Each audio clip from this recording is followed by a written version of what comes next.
मैं रवीश कुमार हूं। चलिए बहुत कम समय में पूरे देश और दुनिया की खबरों पर नजर डालते हैं। तो आइए आज के मुख्य समाचार में देश भर की तमाम बड़ी खबरों को जानते हैं। मैं आपसे हाथ जोड़कर विनती करता हूं कि इस वीडियो को अंत तक देखें और हमें समर्थन करने के लिए हमारे चैनल को सब्सक्राइब करें। और आप हमारा वीडियो कहां से देख रहे हैं कृपया कमेंट बॉक्स में जरूर बताएं। योगी सरकार की बड़ी पहल, अब वेस्ट वाटर से होगी खेती, किसानों को मिलेगा नया सहारा। उत्तर प्रदेश के किसानों के लिए योगी सरकार ने बड़ी राहत देने वाली पहल शुरू की है। सिंचाई के लिए पानी की कमी से जूझ रहे किसानों को अब वेस्ट वाटर के सुरक्षित उपयोग से फायदा मिलेगा। मुख्यमंत्री योगी आदित्यनाथ के नेतृत्व में सरकार ने लक्ष्य तय किया कि 2030 तक 50% और 2035 तक 100% वेस्ट वाटर का पुनः उपयोग किया जाएगा। इससे खेती के साथ साथ उद्योगों को भी लाभ मिलेगा। यूपी की इस यूनिवर्सिटी में हर स्टूडेंट पढ़ेगा आर्टिफिशियल इंटेलिजेंस। उत्तर प्रदेश में उच्च शिक्षा को भविष्य के लिए तैयार करने की दिशा में एक बड़ा कदम उठाया जा रहा है। यूजीसी के निर्देशों के तहत छात्रों को आर्टिफिशियल इंटेलिजेंस से जोड़ने पर जोर है। कानपुर विश्वविद्यालय के बाद अब चौधरी चरण सिंह विश्वविद्यालय भी AI फॉर ऑल विषय लागू करने की तैयारी में है। अगले शैक्षणिक सत्र से इसे यूजी और पीजी स्तर के पहले और दूसरे सेमेस्टर में पढ़ाया जा सकता है। बुजुर्गों और दिव्यांगों का अकेलापन दूर करेगा वोका AI बनेगा डिजिटल साथी। अकेलेपन से जूझ रहे बुजुर्गों और दिव्यांगों के लिए वोका एक नया सहारा बनेगा। PSIT के छात्रों के स्टार्टअप वोकेस टेक्नोलॉजीज ने यह खास AI आधारित डिवाइस तैयार की। वोका हर समय उपयोगकर्ता के साथ रहकर उनसे इंसान की तरह बातचीत करती है और उनके सुख दुख के साथ ही बनती है। इसमें 3D एनिमेटेड वर्चुअल पर्सन मौजूद है जो जरूरत पड़ने पर मदद भी करता है। यह डिजिटल साथी जल्द ही बाजार में उपलब्ध होगा और समाज में बढ़ते अकेलेपन की समस्या को कम करने में अहम भूमिका निभाएगा। नए साल में 200 स्टार्टअप आइडिया से युवा बनेंगे उद्यमी। MSME देगा प्रशिक्षण और समर्थन। नए साल की शुरुआत के साथ युवाओं को आत्मनिर्भर बनाने की दिशा में बड़ी पहल की जा रही है। वर्ष 2026 में करीब 200 स्टार्टअप आइडिया को विकसित कर युवाओं को उद्यमी बनाने की योजना तैयार की गई।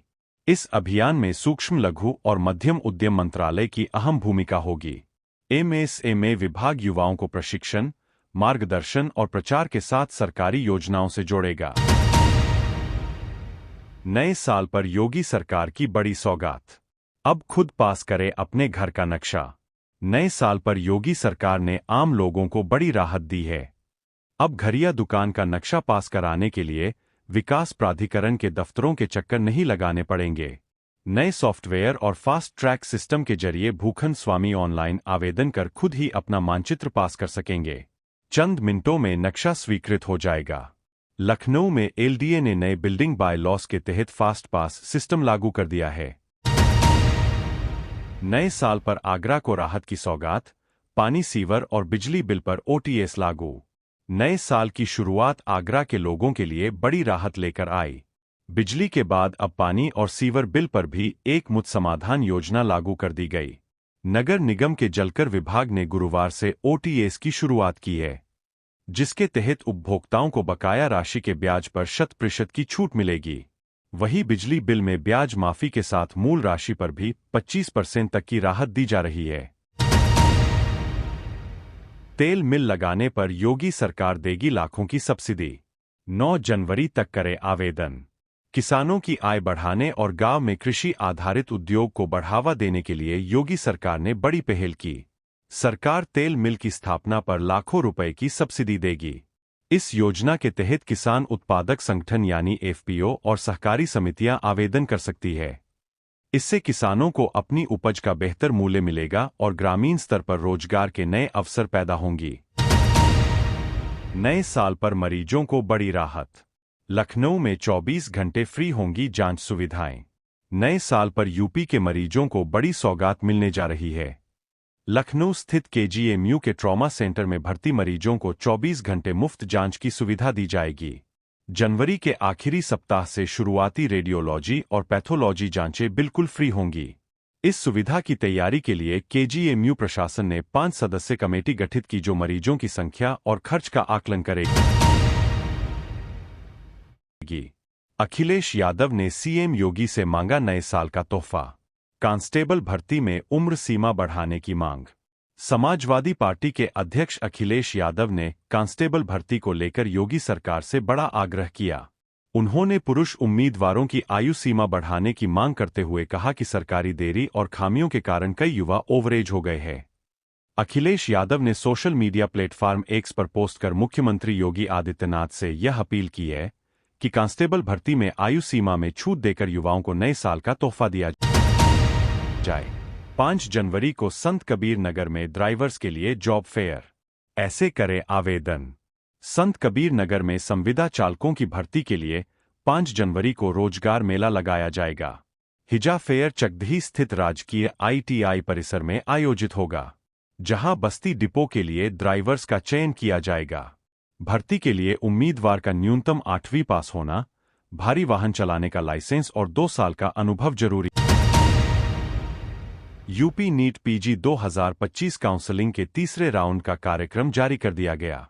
Director general medical education and training Uttar Pradesh के अनुसार राउंड 3 के लिए ऑनलाइन पंजीकरण आज सुबह 11 बजे से शुरू होगा। नेट PGT 2025 में क्वालीफाई उम्मीदवार 5 जनवरी दोपहर 2 बजे तक रजिस्ट्रेशन कर सकते हैं। इस काउंसलिंग के जरिए प्रदेश के सरकारी और निजी मेडिकल कॉलेजेस में MD, MS, DNB और डिप्लोमा कोर्स में दाखिला मिलेगा। यात्रियों की सुरक्षा के लिए बड़ा फैसला। टैक्सी, बस और ट्रक में ट्रैकिंग डिवाइस अनिवार्य। यात्रियों की सुरक्षा और वाहनों की बेहतर निगरानी के लिए शासन ने बड़ा कदम उठाया है। 1 जनवरी से कानपुर में टैक्सी, यात्री वाहन, परमिट वाली बसेस और 3 टन से अधिक भार ढोने वाले ट्रकों में व्हीकल लोकेशन ट्रैकिंग डिवाइस लगाना अनिवार्य कर दिया गया। यह नियम सभी टैक्सीज पर भी लागू होगा। हालांकि दोपहिया वाहन, ई-रिक्शा और तिपहिया वाहनों को इस नियम से बाहर रखा गया है। बाबरपुर एयरपोर्ट को मिलेगी नई पहचान। आधुनिक टर्मिनल के साथ शुरू होगी नई उड़ान। वाराणसी के लाल बहादुर शास्त्री अंतर्राष्ट्रीय हवाई अड्डे को बड़ी सौगात मिलने जा रही है। यहां 3 मंजिला नई टर्मिनल बिल्डिंग बनाई जा रही है, जिसमें काशी के सांस्कृतिक विरासत की झलक दिखेगी। 28 विमानों की पार्किंग क्षमता और मल्टी लेवल पार्किंग से यात्रियों को बड़ी राहत मिलेगी। करीब 2,870 करोड़ की यह परियोजना 2026 के अंत तक पूरी होगी। वहीं यात्रियों की बढ़ती संख्या को देखते हुए अकासा एयरलाइंस फरवरी से वाराणसी से जेवर, पुणे और अहमदाबाद के लिए सीधी उड़ानें शुरू करेगा।